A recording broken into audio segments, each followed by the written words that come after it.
Hernán Cortés, el conquistador de México. Con un puñado de españoles y un numeroso ejército de indígenas enemigos de los mexicas, sometió al gran imperio de Moctezuma. Ningún otro conquistador consiguió tanto para el reino de España. Ningún otro obtuvo de su rey tanto desprecio. Cambió el destino de un imperio y mestizó dos mundos con audacia, estrategia y violencia. Y todo ello le valió la admiración y el odio de millones de personas. Pero detrás de la imagen interesada de héroe o villano, existió un hombre singular.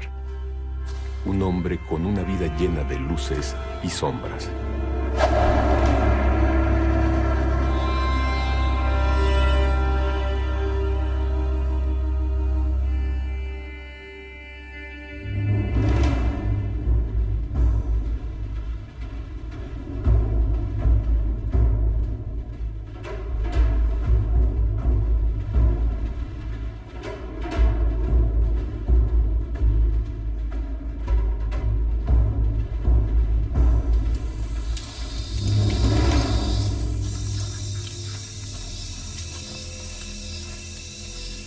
La aventura mexicana de Hernán Cortés comenzó en la isla de Cozumel, frente a la península de Yucatán. Fue la primera escala en su viaje que culminaría en la Ciudad de México, de la que habían hablado las expediciones de Hernández de Córdoba y la de Grijalva, expediciones mandadas por el gobernador de Cuba, Diego Velázquez, tiempo atrás.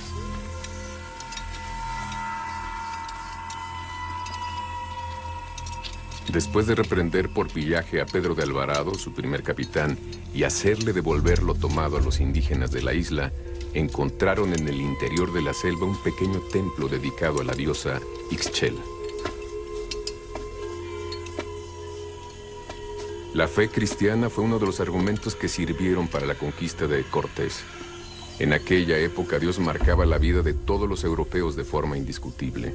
Los dioses indígenas y los sacrificios de sangre que les ofrecían horrorizaron a los españoles, a pesar de que en Europa, por una simple sospecha, podían torturarte durante días y quemarte en la hoguera en nombre de Dios. Pedro, limpia de este lugar. Los ídolos paganos debían suplantarse por la cruz de Cristo.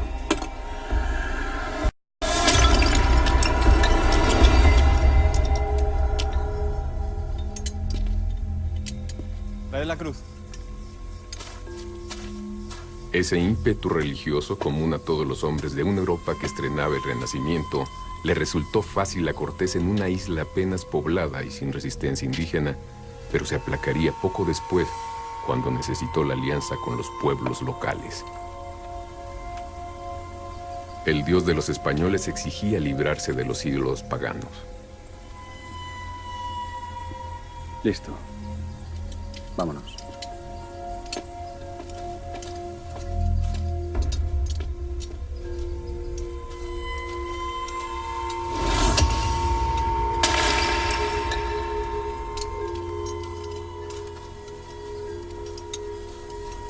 Pero también de este lado del océano otros dioses, igualmente imperativos, marcaban el destino de los hombres y pedían venganza por los ultrajes.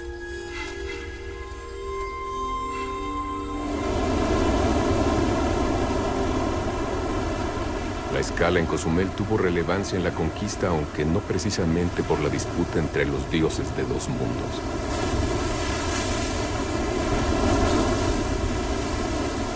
Cortés se enteró de que en las selvas de Yucatán, frente a Cozumel, había dos náufragos españoles prisioneros de los mayas.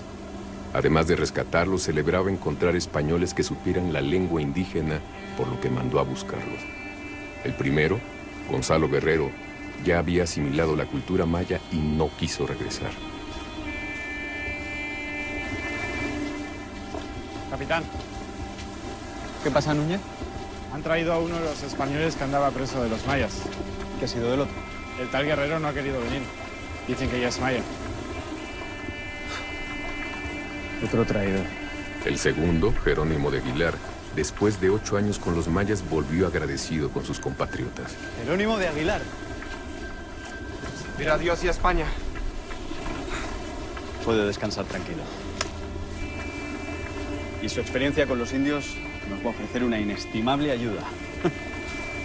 Sentiré muy honrado. Jerónimo de Aguilar le permitía a Cortés entenderse con los mayas. Prieto, tráeme un asiento para nuestra nueva lengua. Y vino. Pero para poder realizar la conquista del Imperio Mexica, otra traductora fue de mayor relevancia, y esta iba a aparecer poco después en la vida del capitán español.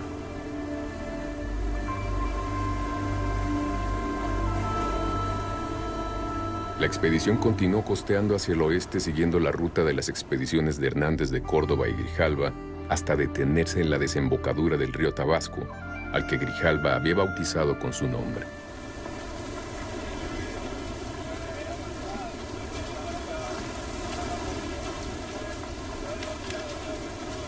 Aguilar. Aquí lucharon contra el jefe indígena Tabascov y sus guerreros en la batalla de Centla, la primera en la que participara un caballo en el continente americano. Creo que va a tener que volver a hacerlo, ¿eh? Y no confío en el fraile para hacer inventarios a partir de ahora. Los españoles ganaron la contienda y se estableció la paz. Y en muestra de buena voluntad, los caciques que querían que los extranjeros se marcharan de sus tierras cuanto antes, trajeron regalos a Cortés.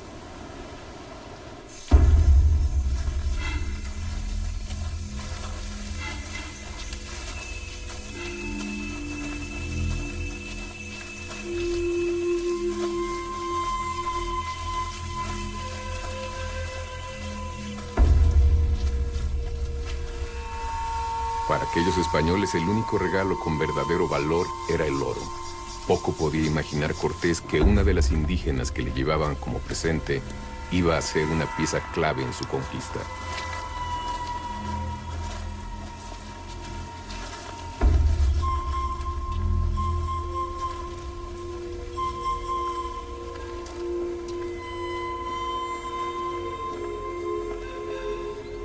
Después de un sahumerio ritual para purificar el encuentro, el cacique local se presentó al español. Kikitankinesh, Yetel, Katasikesh. Katasikesh, Veishama, Ashanta Leshwaye. Tasikesh, Yetel, U Hajikaol. Cortés no entendía el maya, pero Aguilar le hacía de intérprete. Quiere enseñar la paz, capitán. Aunque parece que tiene mucha prisa porque nos vayamos a su tierra. ¿Traen oro? No lo creo. Los regalos son las mujeres.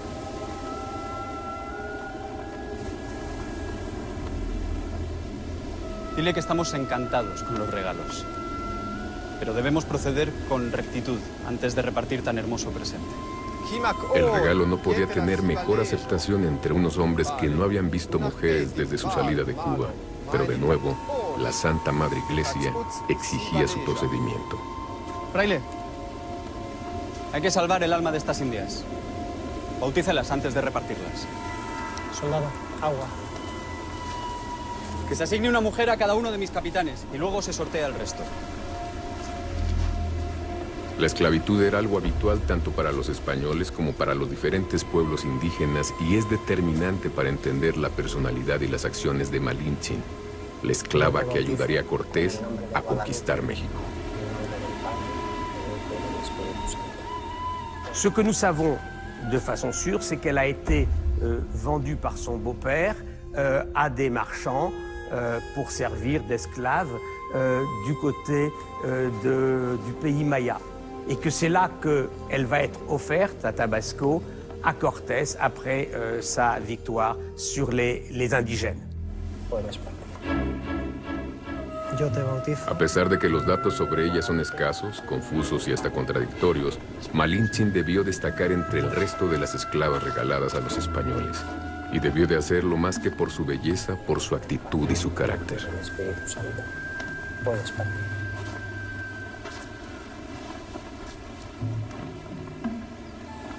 Yo te bautizo con el nombre de Marina, en el nombre del Padre, del Hijo y del Espíritu Santo. Malintzin fue bautizada con el nombre de Marina y entre ella y Cortés surgió una atracción casi inmediata por el carácter inteligente y decidido del indígena. Yo te bautizo en el nombre de Marina. Pero el valor estratégico de aquella mujer singular no lo iba a descubrir el conquistador hasta su siguiente escala en San Juan de Ulúa.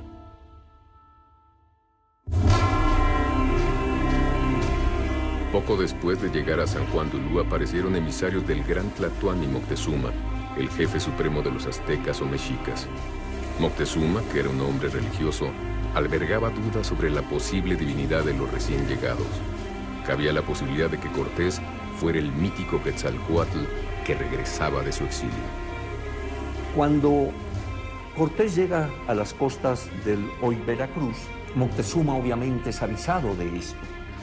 Se apesadumbra porque hay ciertos mitos que relatan del retorno de Quetzalcóatl, etc. Pero yo siempre he pensado que quizá en un principio pudo creer Moctezuma que se trataba quizá de Quetzalcóatl, pero a los 10 minutos creo que ya no pensaba igual.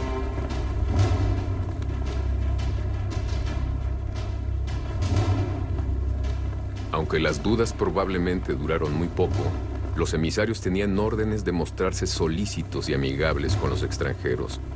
Moctezuma les había encargado una doble misión. En primer lugar, tenían que intentar disuadir a los españoles de su avance hacia Tenochtitlán, ofreciéndoles regalos.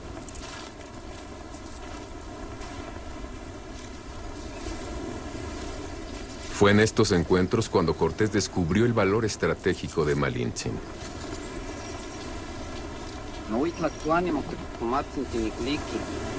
Jerónimo de Aguilar no entendía el idioma de los mexicas. No había forma de comunicarse con ellos hasta que descubrieron que Malintzin hablaba tanto náhuatl como maya. Ahora podían hacer una doble traducción. Malintzin traducía del náhuatl al maya y Aguilar del maya al español.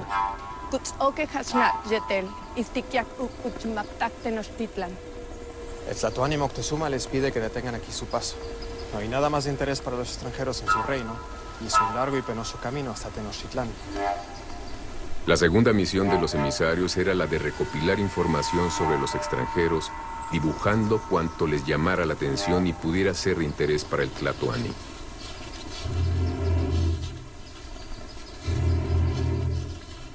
El error de Moctezuma fue creer que los regalos frenarían a los españoles. Agradéceles tanta generosidad. Especialmente aquellos realizados con el objeto más codiciado en Europa, el oro. Pero diles que seguiremos adelante. Kahol pope, hachkima kuyol, vale, chenkuchin holti kuyal macht an, kichkelem yum. En respuesta al Tlatoani, Cortés le manda un mensaje explicando que los españoles padecen una enfermedad del corazón que solo se cura con el oro. Una forma metafórica de definir la codicia que los llevaría, ahora con total determinación, a Tenochtitlán. Vayas y seguiremos adelante. Lo que sí pienso es que Moctezuma tenía, a los pocos días, tenía una clarísima información de quiénes eran, en el sentido de que eran un conjunto de hombres, y que él, supongo que le va haciendo estas entregas de presentes porque lo que quiere es frenarle en su avance.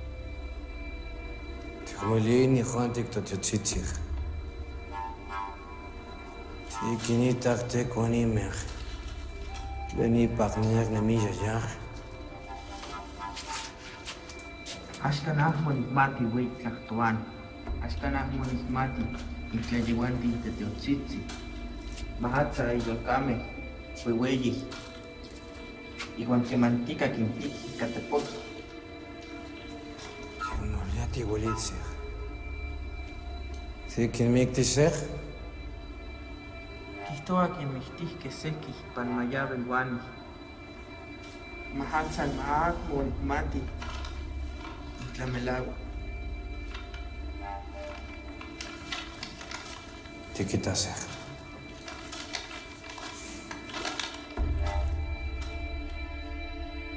Después de fundar la Villa Rica de la Veracruz, los hombres de Cortés encontraron unos indígenas diferentes a los aztecas. Malintzin averiguó que eran totonacas, un pueblo sometido por los mexicas cuya ciudad principal, Zempoala, estaba muy cerca. El Cortés estratega comprendió de inmediato la oportunidad que se le presentaba y se acercó a la ciudad en busca de posibles aliados. El pueblo totonaco de Zempoala era uno de los muchos sometidos por el imperio azteca y estaba gobernado por el cacique Gordo. Cortés lo visitó muy complacido al enterarse de que en estas tierras había señoríos enemigos unos de otros. Ello no solo facilitaría, sino que haría posibles los planes que ya empezaba a madurar. Los totonacas pagaban elevados impuestos a los mexicas, incluyendo personas destinadas a morir sacrificadas a los dioses aztecas. Nunca más tendrán que pagar tributos. Y si unimos nuestras armas atronadoras y nuestros caballos a sus guerreros, la victoria estará asegurada. La alianza con el cacique Gordo suponía un paso esencial para los planes de conquista de Cortés, y para ello, Malintzin resultó imprescindible. No solo traducía, sino que interpretaba, aportaba y, en definitiva, ayudaba a los españoles y a los indígenas aliados en sus propósitos. Ce qu'on peut détacher des documents, c'est que Doña Marina était une femme éminemment intelligente. Elle a tout de suite compris tout l'intérêt qu'elle avait à suivre les conquistadors. Et non seulement, et c'est ce qui est intéressant, ce que nous savons et ce que disent les documents, c'est que lorsqu'elle traduisait du maya au nahuatl, elle ne donnait jamais une traduction littérale, mais elle donnait une traduction compréhensible pour un espagnol, c'est-à-dire elle l'expliquait, c'est-à-dire qu'elle allait au-delà de la traduction. En fait, elle a été, que l'on le veuille ou non, une des conseillères essentielles de Cortés. Techiclis, Ayoh Canaj, Titlastlahuasej, Quemaj, Intitlanisej, Huanquinoj, Toyaotehuacán, Mech Palinsej, Sentica, Titequitisej. Yanjuntulmach, Ku Antikech, Yumholp. La alianza está sellada, capitán. Españoles y totonacas habían encontrado aliados para luchar contra los temibles mexicas, un pueblo guerrero que sometía a muchos otros pueblos en su territorio.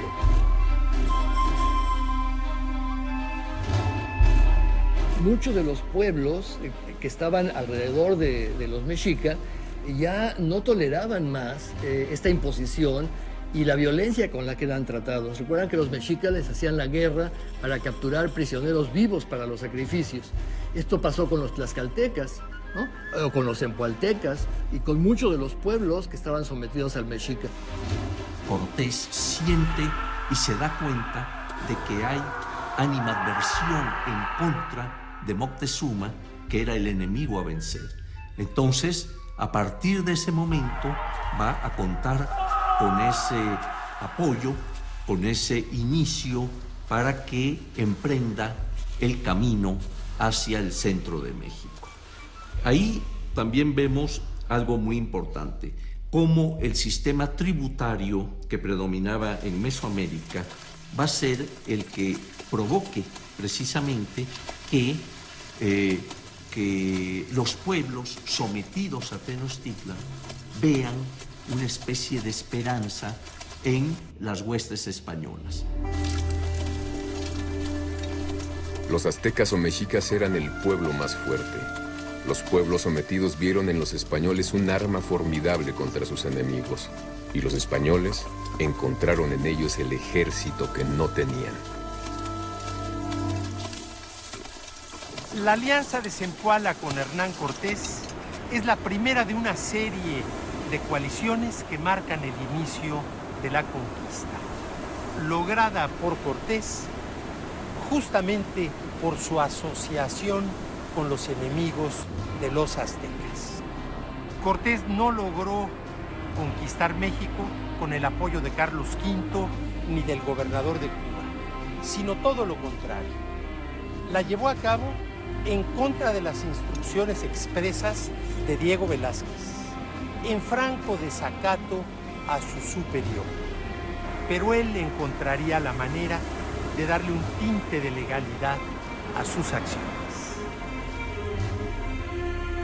Antes de visitar Zempoala, Cortés fundó la Villa Rica de la Veracruz. Lo que parecía un acto intrascendente resultó ser una argucia legal de Cortés. Aunque la nueva población era apenas un campamento, se creó un cabildo o ayuntamiento. Casi 2 meses después, tras reubicar Veracruz algo más al norte, Cortés consiguió que nombraran a sus amigos en los nuevos cargos oficiales. Y estos le presentaron casi de inmediato un documento en el que le nombraban capitán y justicia mayor de Veracruz. Está hecho. Está hecho. A partir de ese momento solo debería rendir cuentas al rey y tendría autoridad legal en todas las tierras que conquistara. Para tal argucia, le sirvieron los 5 años que pasó como escribano en Santo Domingo y los estudios que realizara en su juventud en Salamanca. Pendant longtemps, on a cru que Cortés avait étudié à Salamanque, à l'université de Salamanque, notamment pour étudier le droit. Il semblerait aujourd'hui qu'en fait, il n'ait jamais fréquenté, on ne trouve pas de traces de Cortés fréquentant l'université de Salamanque. Et d'après le professeur Carmen Martinez, il semblerait qu'en fait, il ait étudié chez un de ses parents qui était notaire et qu'il ait ainsi appris le métier d'escribano et donc effectivement des notions de droit.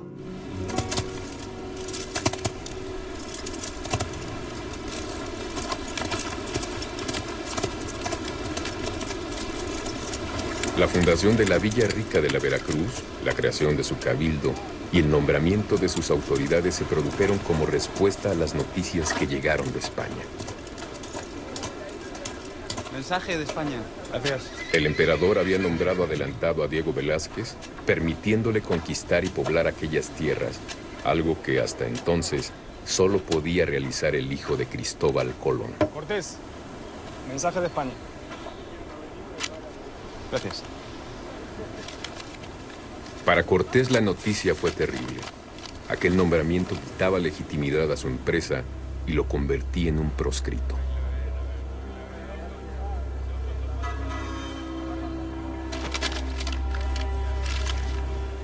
Maldita sea. Para reconducir la situación, el conquistador hizo zarpar un barco rumbo a España cargado con un impresionante tesoro y con documentos que había redactado, haciendo uso de su conocimiento en leyes, donde explicaba sus acciones bajo un estudiado marco legal. El envío sirvió a sus propósitos y obtuvo el beneplácito de Carlos V, pero las noticias llegadas de España iban a traer consecuencias entre los suyos.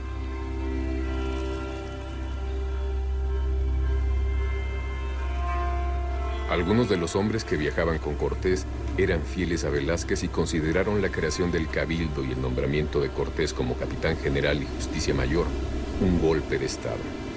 Un grupo de aquellos seguidores del gobernador de Cuba decidió desertar a intentar regresar con Velázquez, pero uno de ellos, arrepentido, le contó el plan a Cortés.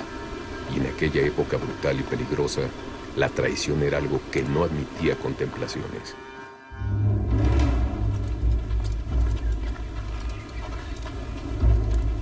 Apresados por los hombres de Cortés, el extremeño no tardó en hacerles un juicio sumario. Los cabecillas Pedro Escudero y Diego Cermeño fueron ahorcados de inmediato. A los marineros implicados les dieron 200 azotes. Soltad al fraile. Al clérigo Juan Díaz, quizá por cierto temor religioso, le perdonó la vida en última instancia. Traed al piloto. No. No. No. No. No. Clemencia. No. Y al piloto Gonzalo de Umbría, como castigo ejemplar, mandó cortarle los pies. Clemencia. No. No. No. No. No. No.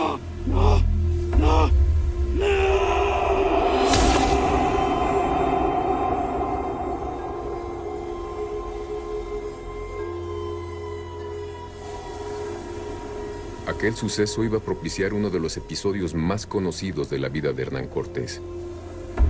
Antes de emprender el viaje hacia el interior, camino de México a Tenochtitlán, Cortés dejó una fuerte guarnición en Villarrica de la Veracruz y para evitar la tentación de nuevas deserciones, mandó hundir sus barcos.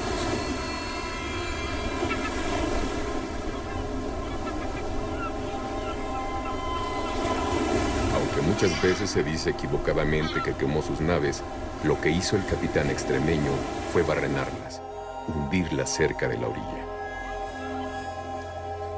Había llegado el momento de la verdad. Cortés emprendió el camino hacia la capital del Imperio Mexica al mando de 300 o 400 españoles y entre 200 y 1500 indígenas, según el cronista que lo relate.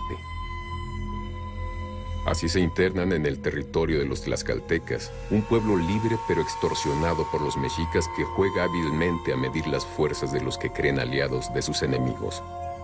Entran en combate con ellos intentando vencerlos y al no conseguirlo, se rinden y envían emisarios a Cortés, quien consideró que en realidad eran espías.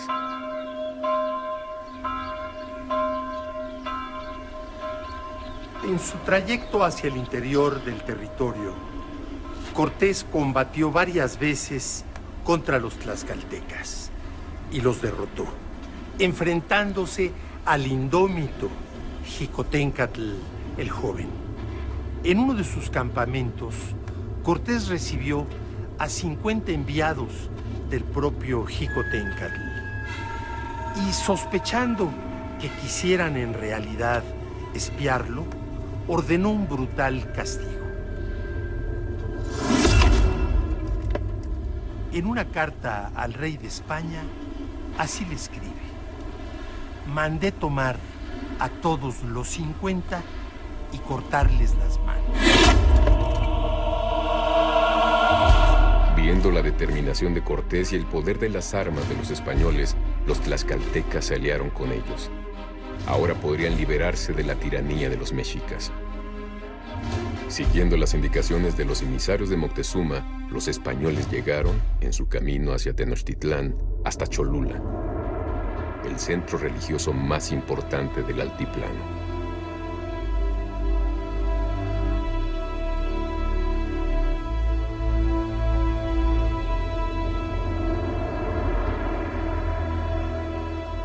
Las casi 300 iglesias que hoy se levantan en la ciudad señalan el lugar donde los españoles encontraron templos indígenas.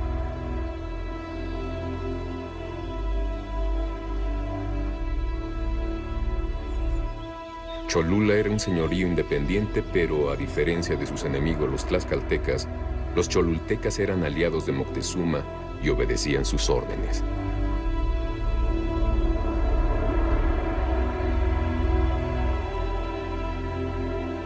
Según Bernal Díaz del Castillo, el Tlatoani había ordenado matar o apresar a los españoles preparándoles una trampa de la que no podrían escapar. Pero según Bernal, a través de una vieja cholulteca, Malintzin se enteró del plan. Fernando. ¿Qué nuevas traes, Marina? Tuyala, Zikbalnajen, Yetel Juntul. En las afueras de la ciudad habían escondido trampas con estacas afiladas para matar a los caballos. Dice que la anciana le ha dicho que corremos peligro. ¿Qué te contó?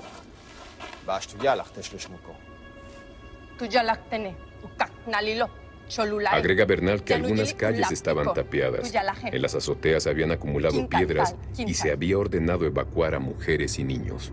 Parece que las gentes de Cholula nos preparan una emboscada.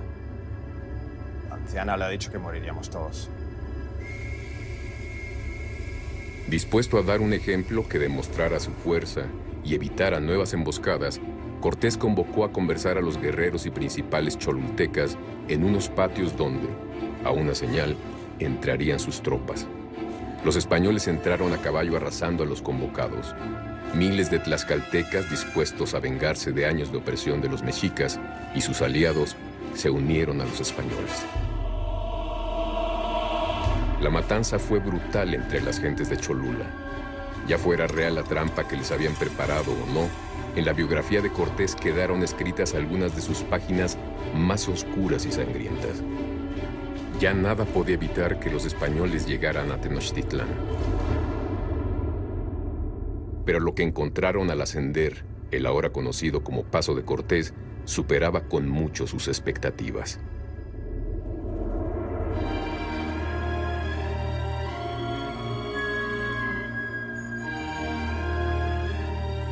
Tenochtitlán, la capital del Imperio Mexica. Una ciudad que haría palidecer de envidia a muchas capitales europeas. Una joya en mitad del lago de Texcoco.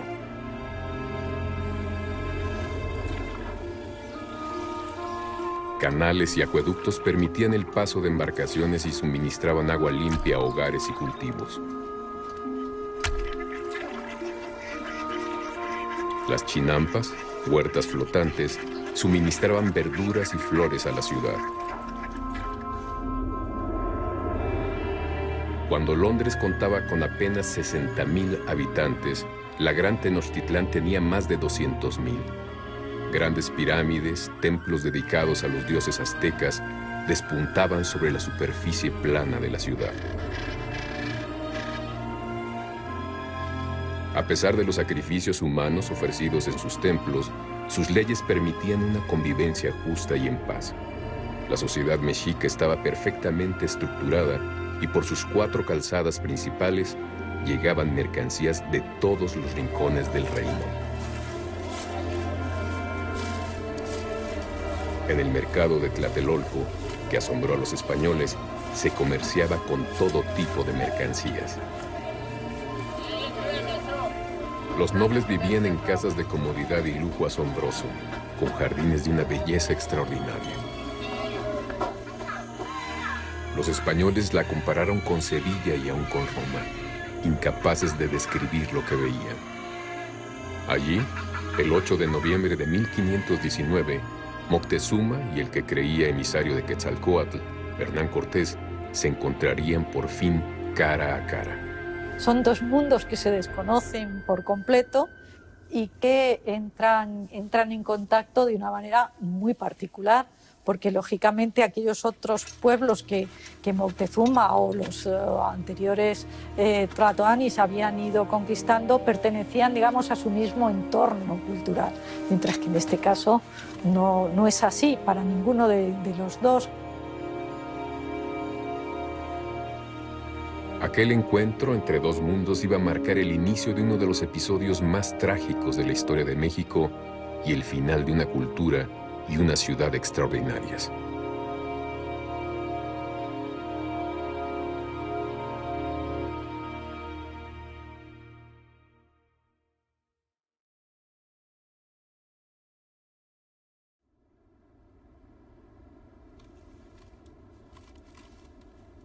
Cortés y sus hombres fueron alojados en el palacio de Axayácatl, a un lado del Templo Mayor. Allí, el carpintero Alonso Yáñez, buscando un lugar para colocar un altar, descubrió una puerta tapiada y tras ella un impresionante tesoro con piezas labradas de oro, mosaicos y plumería. Días después, cuando tuvieron la mínima excusa, los españoles, ajenos al arte y la belleza de las joyas, fundieron las piezas de oro y las convirtieron en toscos lingotes fáciles de transportar. Este acto despreciable tuvo su castigo. Durante la trágica Noche Triste, los españoles huyeron con los lingotes sujetos a la cintura, lo que los hizo más lentos, pesados y torpes. Muchos, faltos de agilidad por el peso, murieron a manos de los mexicas. A otros, caídos en las aguas del lago Texcoco, el oro los lastró hasta el fondo ahogándolos. El tesoro robado se cobró así un terrible tributo.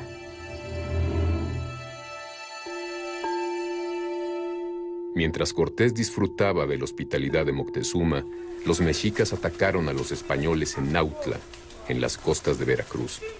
Aquella acción iba a desencadenar terribles acontecimientos que cambiarían el curso de la historia.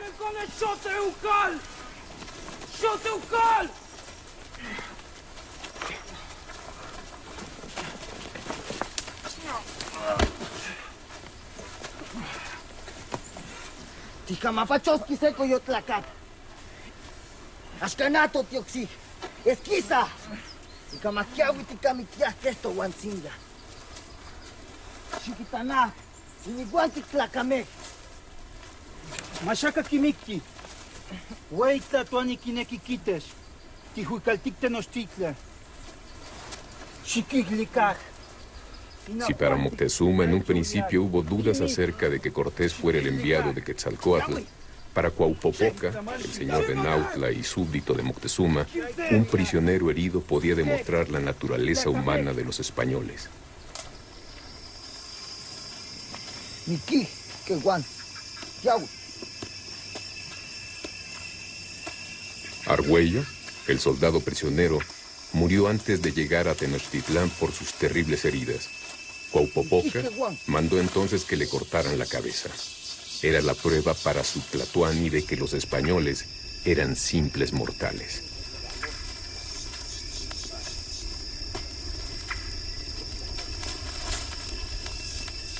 Chimahuala ni can Cuauhpopoca. Chimahuala ni can. Chiquiglicaj. Güey tatuani. Inijuantic. Tlaik yuila. Timik. Iguanica ni mantla mantitlec. Ni mantanilis. Quitas. Yahweh.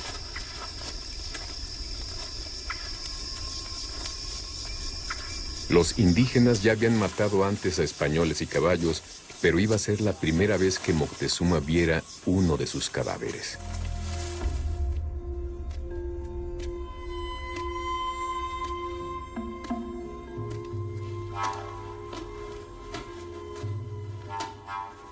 Huitlatuani, nismisilis tlenquis tisqui, Cuauhpopoca tlenquis lisque. Tlaxquetl, quil, tohqui. Cuauhpopoca, misitlanilisqui se tlamanti tlen. Ica, tikmati, cuyo tlacamé nosquia miki. Miki, Huitlatuani. Cuyo tlacamé miki, que guanochi tlacamé.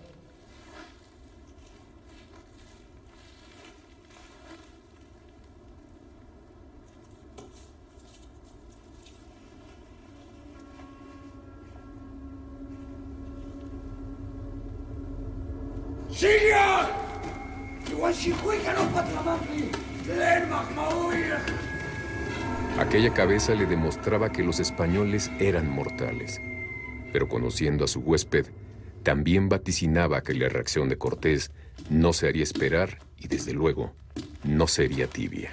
Cortés, ¿qué nuevas traes, Guzmán? Malas noticias, capitán.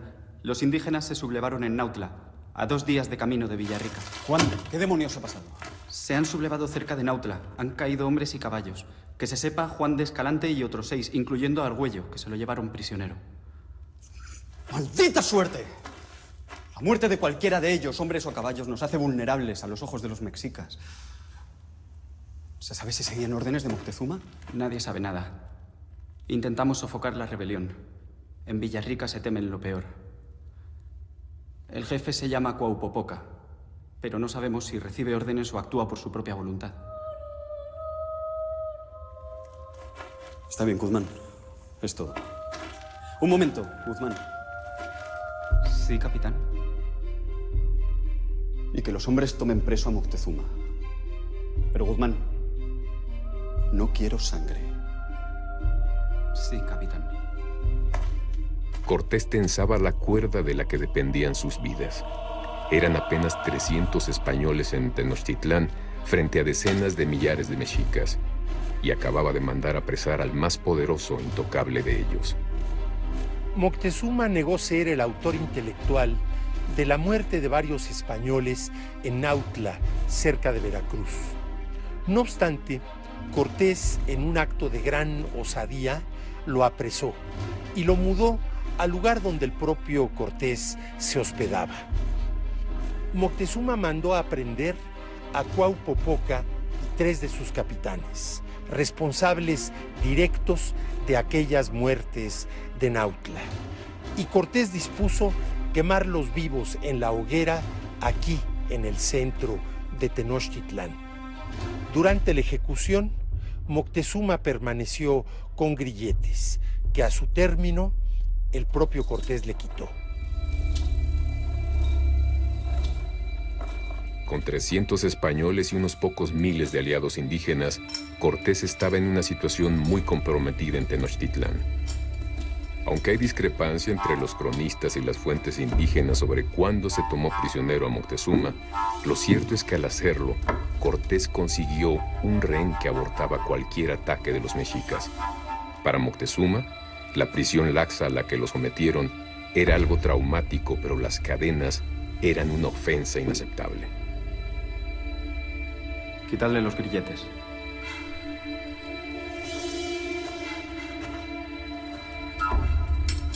Cortés, viendo el error cometido, le quitó de inmediato los grilletes.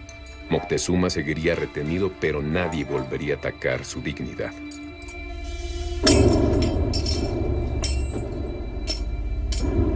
¿Cómo consiguen abastecer de alimento a tantas personas? Jung hol pop, acá tuyo helt. Dispina, céntiques. Durante los meses siguientes, Cortés y Moctezuma estrecharon su relación. Tlatoani seguía prisionero, pero con la ayuda de Malintzin, parece que el español consiguió cierta relación con él. C'est probablement elle qui a un rôle fondamental lors de la découverte du piège de Cholula. C'est elle également qui convainc Cortés de prendre un certain nombre de mesures et surtout qui obtient de Moctezuma de suivre Cortés lorsque celui-ci l'arrête sans résistance en disant, et c'est Bernalias qui le rapporte, qu'il risquait sinon d'être tué par les Espagnols. El papel clave de Malintzin en la conquista le valió, siglos después, el desprecio de la sociedad mexicana y aún hoy, muchos la consideran una traidora. Es un poco difícil hablar de traición en un México que no era México, ¿no? Es decir, estamos ante una multitud de pueblos, de lenguas, de costumbres, dominados en una buena parte por los mexicas, ¿no? Un pueblo guerrero, impositivo, y al que la mayor parte de los pueblos indígenas odiaba, ¿no? Porque eran los conquistadores, los mexicas los verdaderos conquistadores. La Malinche es un personaje controvertido. Es un personaje que no era mexica, ella era de otros pueblos mesoamericanos que estaban ante el peligro de que el mexica los fuera a conquistar y hacerlos sus tributarios. Y por lo tanto, ella en un momento dado da un apoyo invaluable a Cortés, sirviéndole, como dicen en las crónicas, de lengua, es decir, de traductora, ¿verdad?, del náhuatl maya y Jerónimo de Aguilar del maya al español. Entonces ella, en realidad, si analizamos al personaje histórico, pues lo que está haciendo es un poco ir contra el posible enemigo que estaba representado en Tenochtitlan.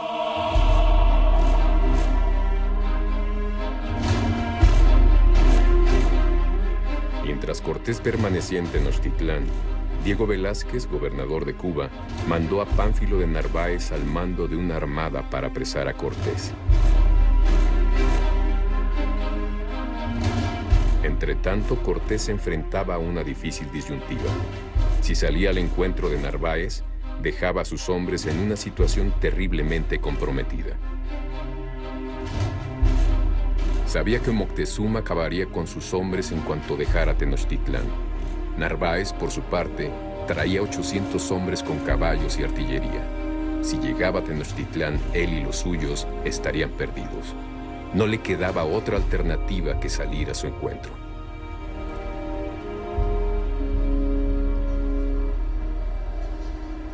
Hernán Cortés, con la audacia que le era propia, tomó por sorpresa a Pánfilo de Narváez en su campamento de Zempoala y lo apresó tras una breve lucha, no obstante que Cortés encabezaba a tropas mucho menores. Los españoles recién llegados se rindieron y la mayoría se unió a Cortés. Pero aunque hubo pocas bajas entre ellos, los hombres de Narváez iban a ser responsables indirectos de la muerte de miles de indígenas. Uno de los hombres que venían con Narváez desde Cuba llegó enfermo de viruela.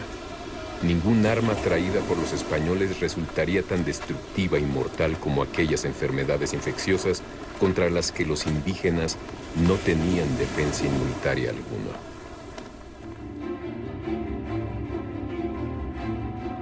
Mientras Cortés estaba en Veracruz, en Tenochtitlán se produjo una terrible tragedia. Pedro de Alvarado concedió permiso a los mexicas para celebrar la fiesta anual en honor de Huitzilopochtli y Tezcatlipoca. Pero temiendo que fuera el inicio de una sublevación, los españoles y sus aliados tlaxcaltecas cargaron contra ellos cuando estaban reunidos en el Templo Mayor. Alrededor de 600 nobles, señores y capitanes mexicas, desarmados y adornados para la fiesta religiosa, fueron masacrados sin piedad en una espantosa matanza.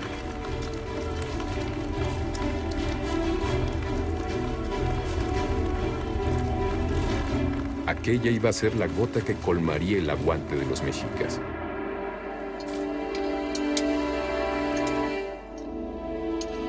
Cuando el 24 de junio Cortés llegó a Tenochtitlán, los mexicas incendiaban, mataban y atacaban allí donde había un español. Y lo que es peor, Moctezuma, su rehén principal, el seguro con el que se mantenían vivos en la ciudad, había muerto. Según Bernal Díaz del Castillo, Alvarado había sacado al Tlatoani para que calmara a los suyos intentando sofocar la rebelión mexica. Pero los mexicas estaban hartos de un rey al que consideraban pusilánime, un sometido a los extranjeros invasores. Cuando Moctezuma se asomó a hablar a su pueblo, recibió 3 pedradas, una de las cuales le causaría la muerte 3 días después. Cortés estaba desolado. Nada lo salvaría ahora de la ira de los mexicas. Hay un hecho importante y es el de la muerte de Moctezuma, que los españoles lo achacan a los indígenas y los indígenas a los españoles. Yo creo, sobre el particular, que Moctezuma, en ese momento en que ya va a ocurrir su muerte, ya no era necesario que lo tuvieran prisionero en el palacio de Axayácatl. Es decir, ya había sido destituido. Ya los mexicas habían nombrado a otro gobernante, que era Cuitláhuac. Por lo tanto, Moctezuma perdía importancia, más bien ya era un estorbo. Y por lo tanto, no dudaría que en plenos combates, en plena guerra, pues lo hayan eliminado los españoles. Viendo que los iban a matar, la noche del 30 de junio Cortés decide huir de Tenochtitlán por la ruta más corta hacia tierra. Cortés había entrado a México Tenochtitlan como huésped de Moctezuma y tuvo que salir huyendo en la que se conoce como Noche Triste, cuando los mexicas se levantaron ya hartos de lo que había hecho Pedro de Alvarado, la matanza del Templo Mayor. Y Cortés, con sus aliados tlaxcaltecas y sus hombres, tuvo que salir de noche, huyendo. En mitad de una terrible tempestad, 8,000 hombres, 1,300 de los cuales eran españoles, comenzaron furtivamente la huida, pero una mujer dio la alarma y los mexicas cargaron contra ellos sedientos de venganza. Entre 150 y 1,170 españoles, según las fuentes, murieron aquella noche, y entre 2,000 y 8,000 tlaxcaltecas corrieron la misma suerte. Cortés encabezó entonces una huida desesperada. Después él se va hacia Otumba y como estratega, ahí sí logra rehacer sus fuerzas, porque los mexicas lo venían persiguiendo. Y como estratega envía emisarios a Tlaxcala para que le ayuden sus aliados para resistir el ataque de los mexicas. Y para regresar a la Ciudad de México, Cortés, que se había percatado de que era una isla en medio de los lagos, dice: la voy a asediar por tierra y por agua. Y para esto construye los bergantines.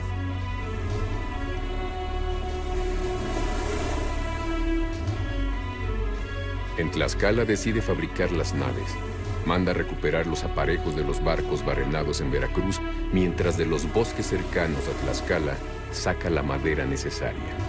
Después hace transportar todo el material hasta las orillas del lago de Texcoco y allí monta 13 bergantines. Y así comienza el asedio. Y como capitán hábil, por las 3 calzadas principales, pone a uno de sus capitanes para que asedien la ciudad por tierra, por cada una de las calzadas, y a la vez asedia por agua. Fue muy inteligente ese ataque. Fue un asedio de 3 meses que vio una violencia enorme, unos tratando de defender su ciudad, los otros atacándola y queriendo tomarla, ¿no? Esto va a terminar, por lo menos esa parte armada, el 13 de agosto de 1521 en Tlatelolco, que es el último reducto de defensa militar del Mexica. Se luchaba en el lago y en las calzadas de la ciudad, con victorias alternativas en uno y otro bando. Pero los asaltantes tenían ventaja. Habían cortado todos los suministros a la ciudad. El asedio duró 3 meses. A los españoles y sus aliados indígenas se alió el hambre en el interior de Tenochtitlán, un arma terrible que mataba sin piedad y debilitaba a los guerreros día a día. En todo proceso de conquista militar e ideológico hay imposición, hay brutalidad, hay, en fin, formas de sometimiento, y la conquista de México no fue ajeno a eso.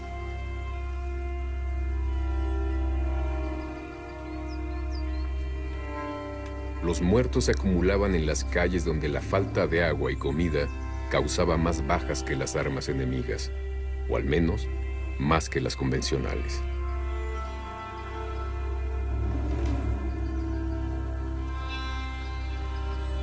Porque un arma invisible ya había diezmado la población mexica antes del asedio a Tenochtitlán, poco después de la Noche Triste. Era un arma despiadada que llegó con uno de los hombres de Pánfilo de Narváez desembarcados en Veracruz. Un arma que diezmaría las poblaciones indígenas en el continente americano, causando un colapso poblacional y contra la que los indígenas no tenían ninguna defensa: la viruela. Incluso Cuitláhuac, el tlatoani sucesor de Moctezuma, sucumbió durante la epidemia que azotó la ciudad entre la Noche Triste y el asedio.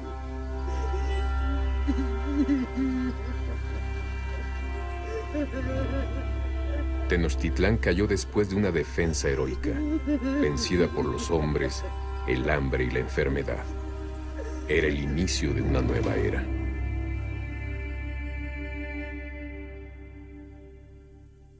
La afirmación de Carlos Fuentes es cierta.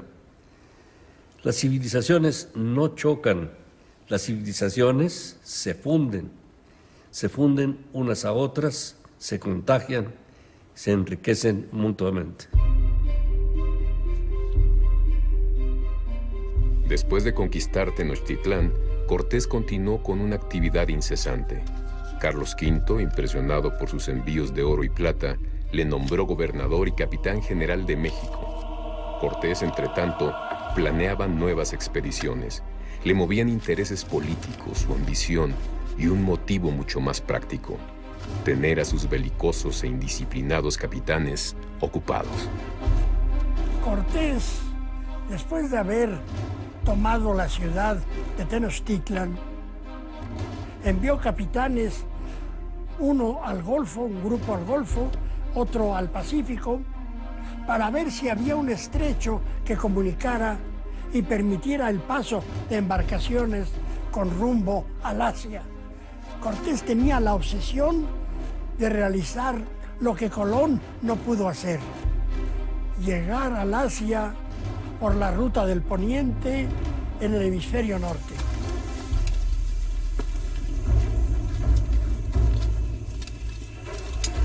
Un año después de tomar la capital mexica, Cortés escribe al emperador su intención de hallar muchas islas ricas en especias oro, perlas y piedras preciosas. Organiza diferentes expediciones con fines geográficos y comerciales, pero la fortuna que le ha acompañado hasta entonces parece abandonarle, y su orgullo le va a llevar a escribir una de las páginas más oscuras de su historia.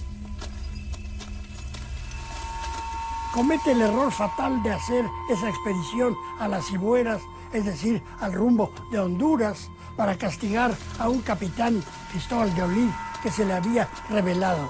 Como él se le había revelado a Velázquez, lo mismo. Una expedición absurda, dificilísima e inútil, porque cuando llegó ya había muerto el que se había rebelado contra él. La expedición de castigo a las Cibueras marcó el inicio de la decadencia de Cortés. El traidor Cristóbal de Olid, uno de sus mejores capitanes al que le debía la vida tras salvarle la toma de Tenochtitlán, se le había sublevado. Había que dar ejemplo y hacerlo en persona. Al partir rumbo a Honduras, temió una rebelión en Tenochtitlán por parte de los mexicas, por lo que decidió llevarse al Tlatoani Cuauhtémoc y a sus nobles más importantes.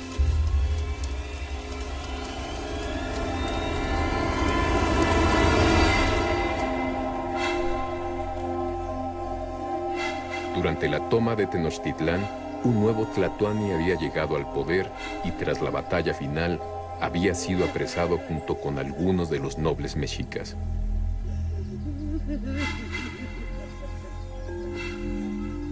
Su antecesor, Cuitláhuac, que había sucedido a Moctezuma tras su caída, murió de viruela en la epidemia desatada tras la Noche Triste.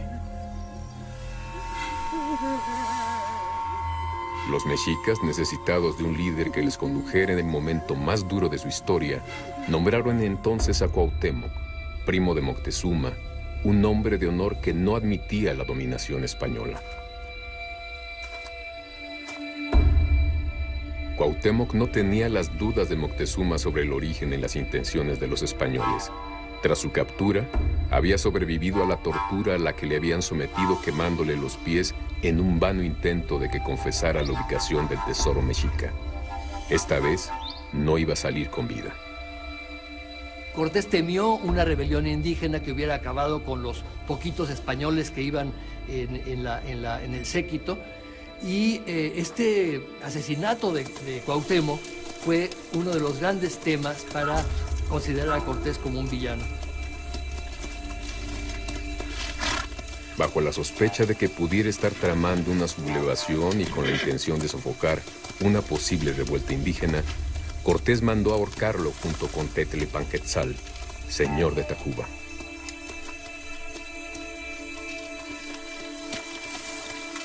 A partir de entonces, la suerte pareció abandonar a Cortés. Tras su regreso, el rey lo suspende en sus funciones, se le somete a un juicio de residencia y el nuevo gobernador lo destierra de la Ciudad de México.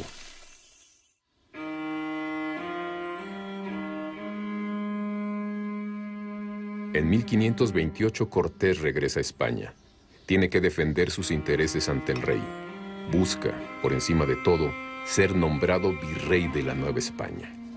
Hernán Cortés es una figura tan impactante entre los indígenas, tan reconocida, tan suya de cierta manera, que darle el papel, el puesto de virrey, era correr a los ojos de la corona un riesgo significativo. Cortés no ve cumplidos sus deseos.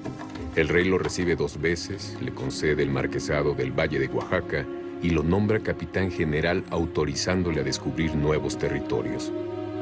Pero su sueño de nobleza, de alcanzar el máximo poder del otro lado del Atlántico, se desvanece. Ese mismo año muere su padre sin que el conquistador haya elevado a lo más alto su apellido.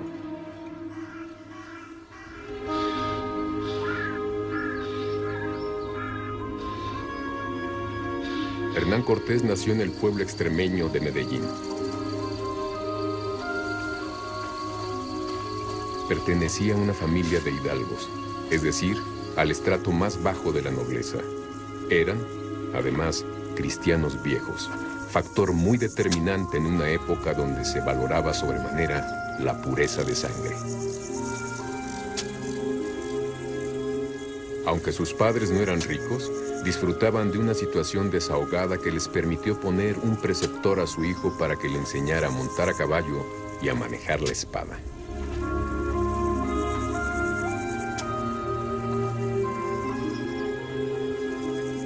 Y el joven Cortés demostró desde el principio estar especialmente dotado para aquellas dos actividades.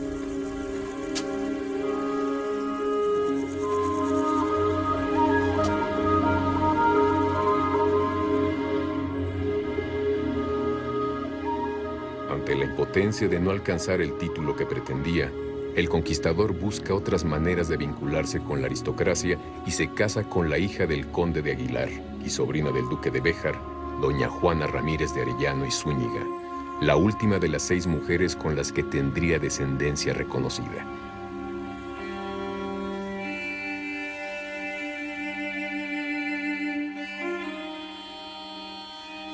La vida de Cortés estuvo marcada por un insaciable deseo de mujeres. Tuvo relaciones por igual con indias y españolas con las que tuvo un total de 11 hijos reconocidos.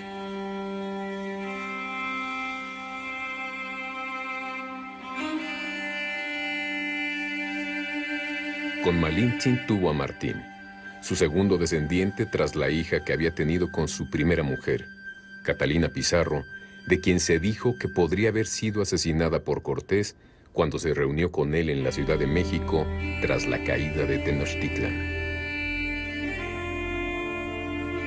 Entre sus hijos mestizos, Leonor Cortés y Moctezuma, nació de su unión con una hija del gran Tlatoani. Después tendría otra hija con otra princesa azteca y, por fin, tras casarse con doña Juana de Zúñiga, tuvo 6 hijos más, de los que el tercero, otro Martín, sería su legítimo heredero.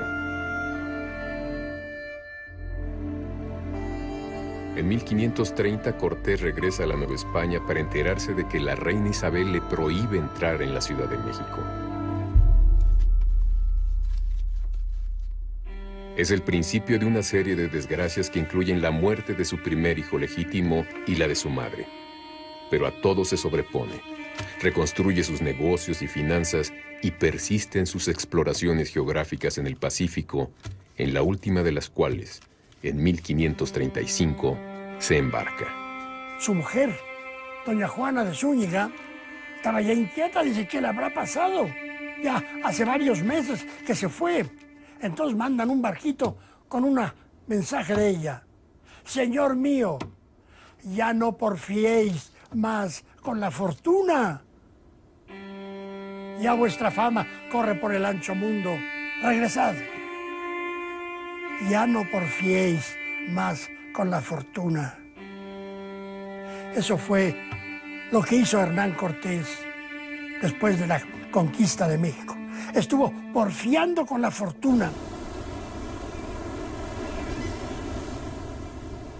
Con un juicio de residencia abierto, enemistado a muerte con el virrey Antonio de Mendoza, sin poder entrar en la capital del imperio que había conquistado con tanto esfuerzo, y después de promover y costear viajes por el Pacífico, Cortés volvió a España buscando la justicia que creía merecer del emperador Carlos V. Poco podía imaginar que nunca volvería en vida a México.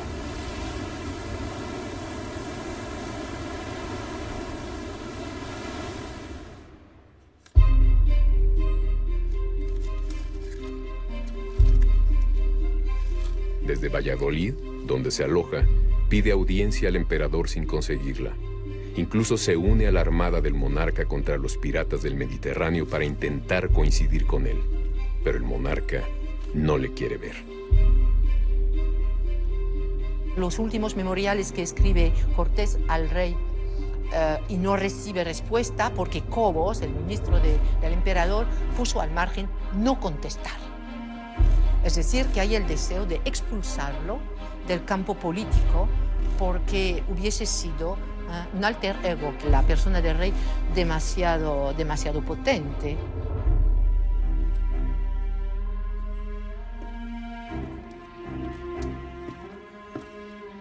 Señor, adelante.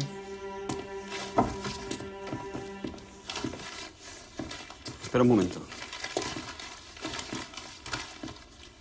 Despreciado por el monarca, Recibe entonces una noticia desalentadora. Hasta que no se resuelva su juicio de residencia, no le dejarán volver a México.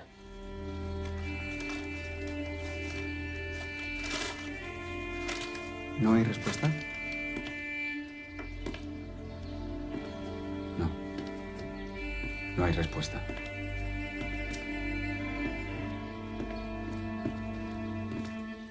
Ningún juez emitió veredicto, y la documentación del juicio de residencia se transfirió al Consejo de Indias, donde cayó en el olvido. Desesperado, abandonado por el rey al que entregó un imperio, Cortés no volvería jamás a la Nueva España.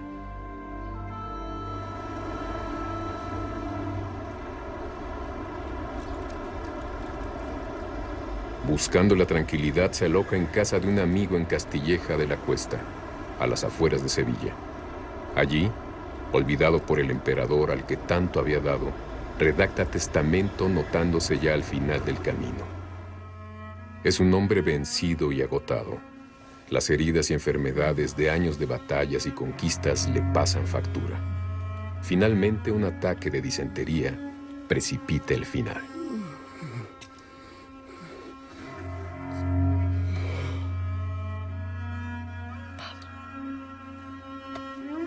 El 2 de diciembre de 1547, rodeado de representantes de la iglesia a la que siguió y de su hijo Martín, el mayorazgo, Hernán Cortés muere.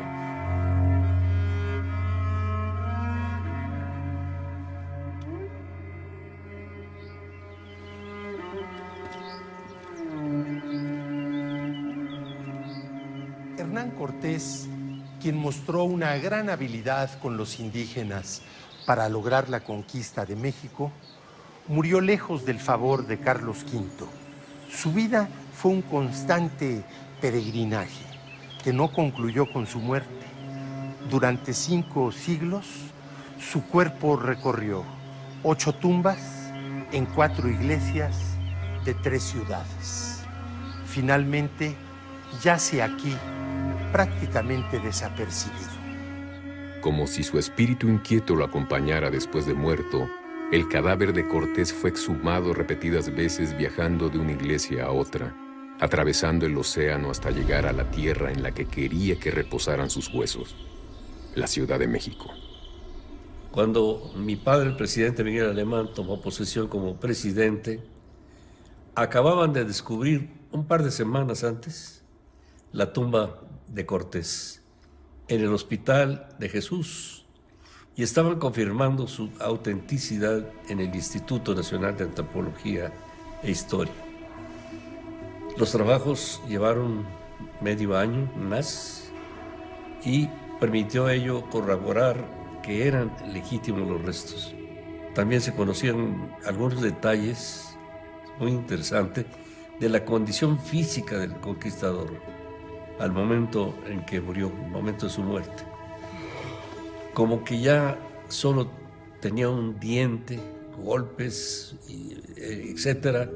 Y finalmente se dispuso que los restos se inhumaran. Nuevamente, se escogió el mismo lugar en un muro al lado del altar de la iglesia del Hospital de Jesús, que fue fundado por el propio Cortés en 1524.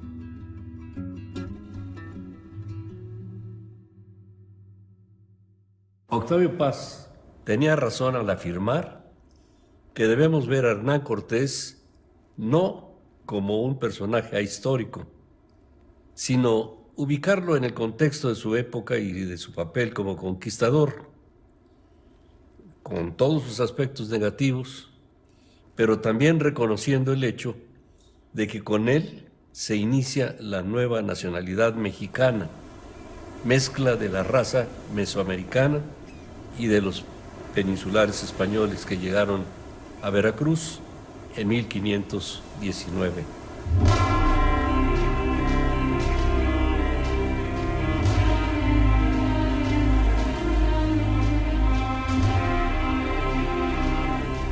La herencia de este hombre singular se mestizó con la de los indígenas, dando lugar a un nuevo país. Pero su historia pasó de un extremo al opuesto.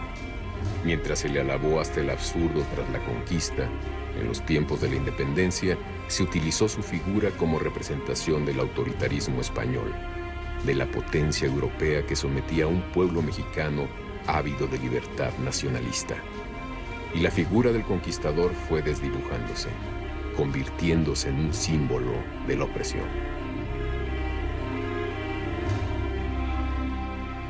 Incluso antes de morir, la historia ya había empezado a juzgar a Hernán Cortés.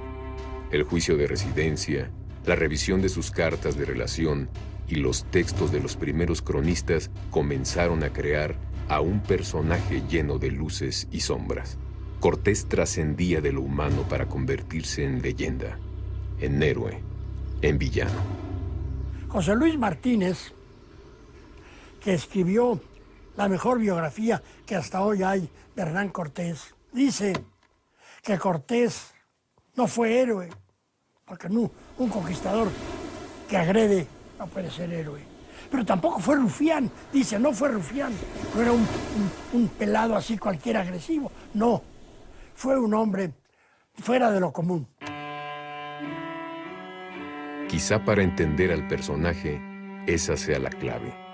Entender que Cortés, por encima de su leyenda, fue un hombre con virtudes y defectos, un aventurero en busca de gloria, un empresario en busca de riquezas, un militar en busca de victorias, un hidalgo en busca de nobleza.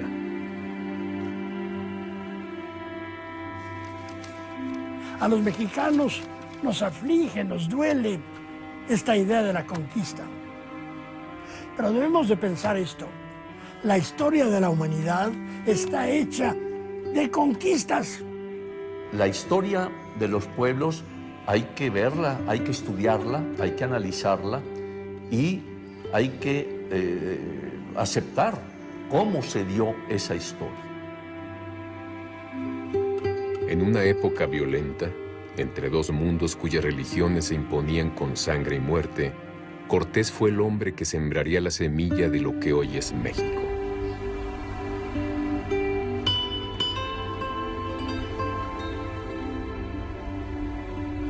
Un México que juzgó al conquistador español en diferentes momentos de su historia, cambiando el papel de héroe libertador a estandarte de una España de la que se quería independizar. En el momento de la conquista y en el momento de la independencia es que la figura de Cortés comienza a tomar tintes distintos, ¿no? En la conquista como un héroe y en la independencia como un villano. Hoy, entrando el siglo XXI, México debe asumir la figura de Cortés como parte inseparable de su herencia, su identidad y su historia. Aujourd'hui, c'est une histoire qui est très marquée idéologiquement. Très marquée justement. Pour les Mexicains aujourd'hui, il y a une volonté de revaloriser le passé indien.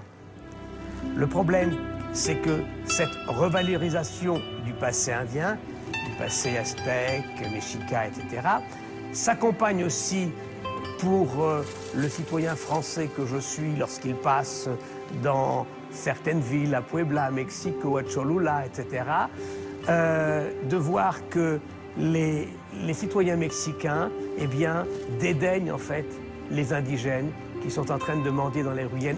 Il y a d'un côté une fascination pour un monde qui a disparu, mais en même temps, il y a une volonté de ne pas s'assimiler aux descendants de ce monde disparu, qui sont les Indiens d'aujourd'hui.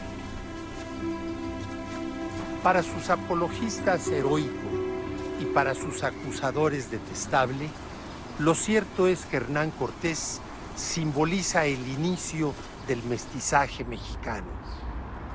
A 500 años de la conquista, en pleno siglo XXI, y al margen del propio Hernán Cortés, ya deberíamos asumir con orgullo nuestras dos raíces, tanto la indígena como la española. Al llegar el momento de su muerte, el Cortés heroico y el Cortés villano se unieron en un nombre consumido. Un nombre con luces y sombras, unido para siempre a la historia de México. Un nombre, en definitiva, que nunca dejó de soñar con vivir fabulosas aventuras más allá de lo imaginable, porfiando siempre con la fortuna.